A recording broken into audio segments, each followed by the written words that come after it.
What's up mga kautol? Magandang umaga po. Ayan, panibagong araw, panibagong buhay na naman po. Ayan, ngayon po ang araw na ito ay napaka blessing.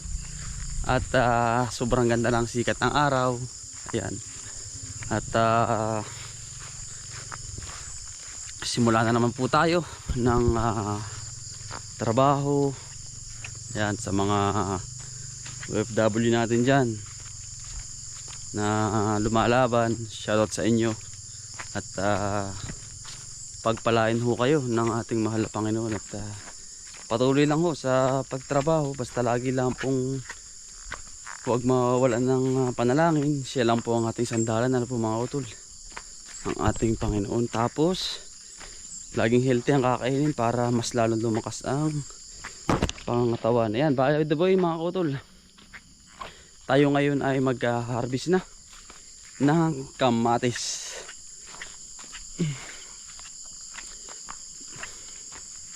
Sisimulan na natin.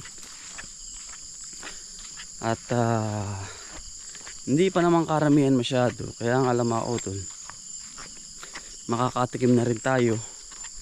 At pamamahagi natin sa ating magulang ang kauna-unang harvest. At meron bumili na sa bayan mga utol. Kaya mga utol, dadako na tayo sa pamimitas ng kamatis. Let's go. Ganda ng sikat ng araw mga utol.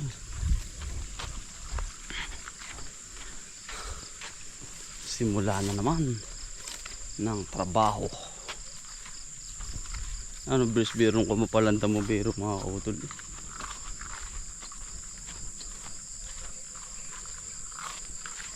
Kitang-kita natin mga utol yung ating pipino. Wow, gaganda mga kautol. Daming hinog na oh. Kamatis.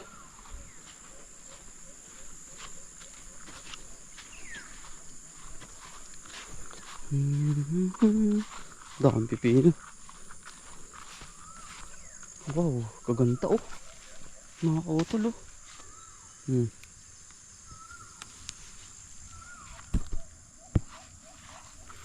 Malalaki ang ating kamatis na magaganda.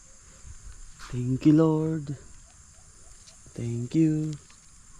Himalaya na natin mga kautol. Malalaki, magaganda at sariwa na kamatis. Let's go mga kautol. Thank you po sa blessing ng ating Panginoon. Walang sawang suporta. Dami mga kautol, hihimlaya natin. Ayan, ganda ng mga kautol. Malalaki ang ating kamatis. Ang bilis din mga kautol nung ganitong hihimlaya na natin. Ito yung mga ilang araw pa ay marami na lalo ito. Hindi tayong ma-harvest.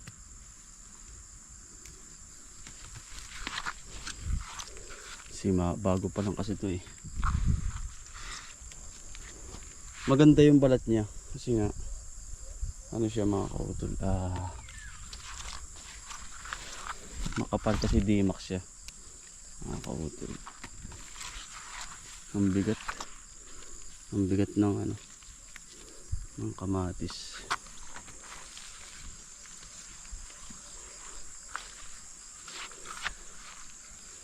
Ang lalaki.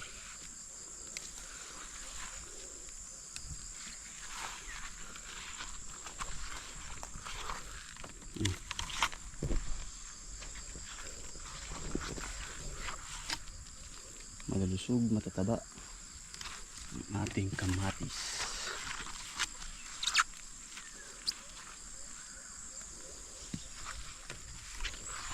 Oh, katuwa eh. Lalaki.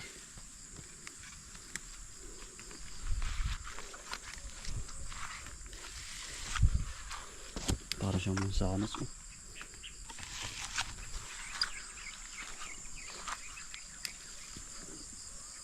Nagbalandra na.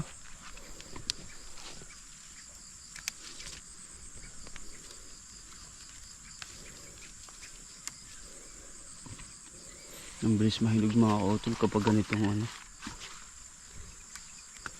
Yun po bang hindi mainit ang panahon kasi.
Ang bilis-bilis yung lumaki.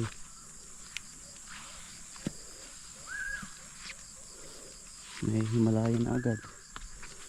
Ano?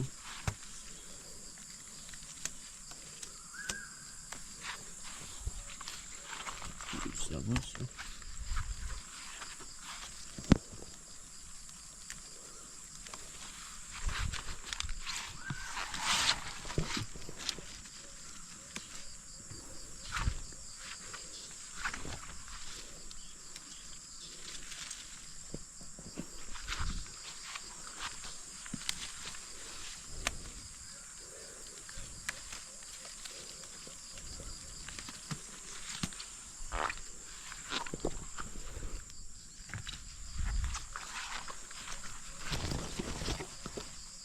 Jumbo.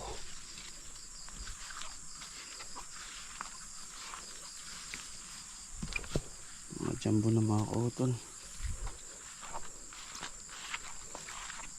Ilang araw pa, ang dami nito.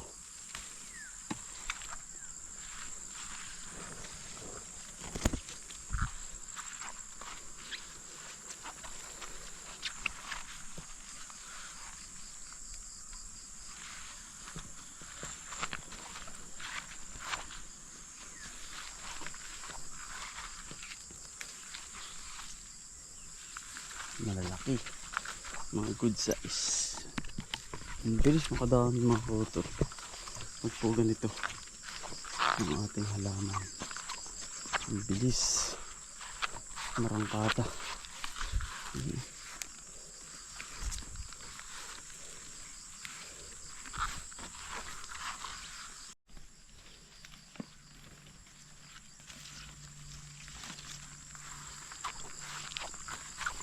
Laki. Nakakutol na ating kamatis. Wow! Aba, nalibiyak. Nakakutol.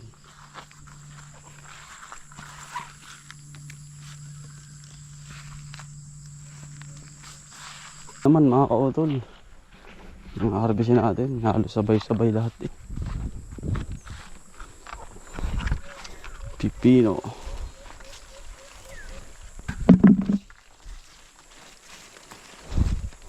May mga order din sa atin ito mga kautol sa labasan. Tayo naman po may mga sukay na dito sa labasan po ba. Yung pipino.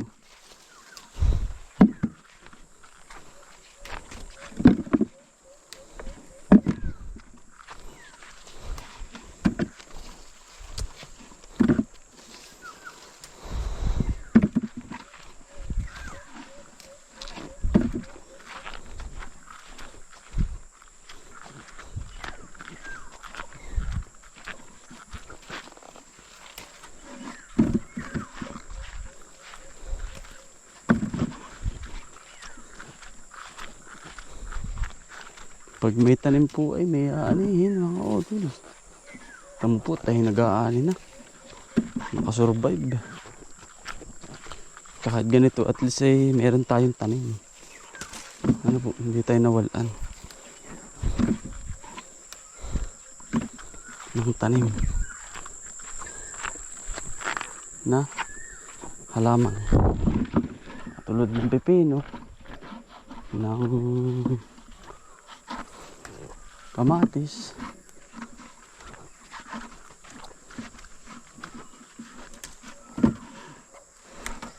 saka tayo susunod na buwan na lang mga kauto. At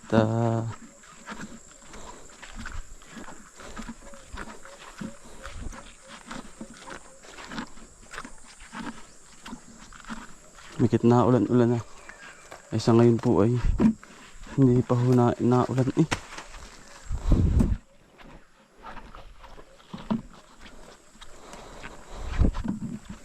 Hindi pa po na ulan. Madalang pa.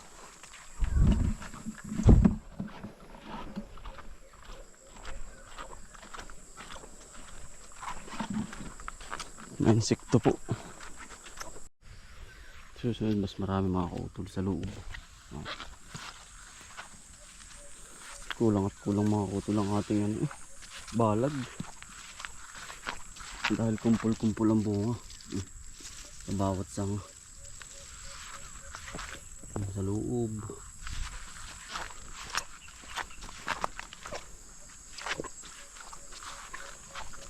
Nakakatuwa naman mga kautol at nakadali naman po tayo ng kamatis na. Thank you Lord. Yan mga kautol, nakadali na po tayo sa arip. Ang deliver din natin. Ganda na po. Lalaki pati. Thank you sa blessing mga kautol. At ginabayan nyo po ako. Kahit pa paano nakaka-harvest tayo. Yan ang ating mga biik. Dali. Oh. Dali. Laki na po. Dali. Ito po yung pids. Ang pagatas.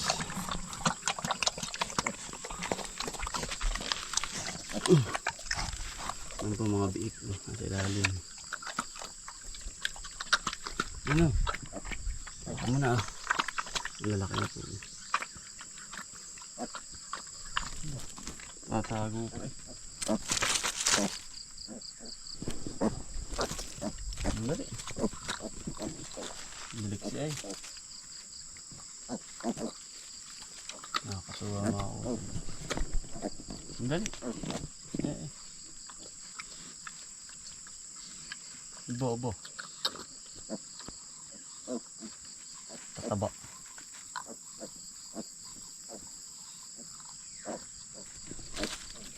Ay, likot na po niyan. Talagang nakulungan na yan. Susunod na araw. Ano? Dahil mong gatas ah. Lagi po dapat pakain. At kailangan laging kurso sa pakain at gawa po ng yan ho ay ano. Kapag ganyan, laging natin yung mga biik. Kaya lagi itong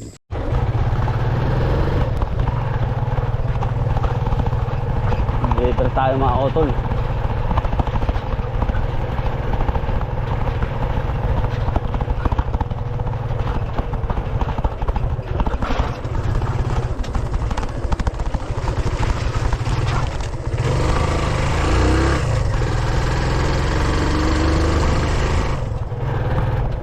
Malo can do.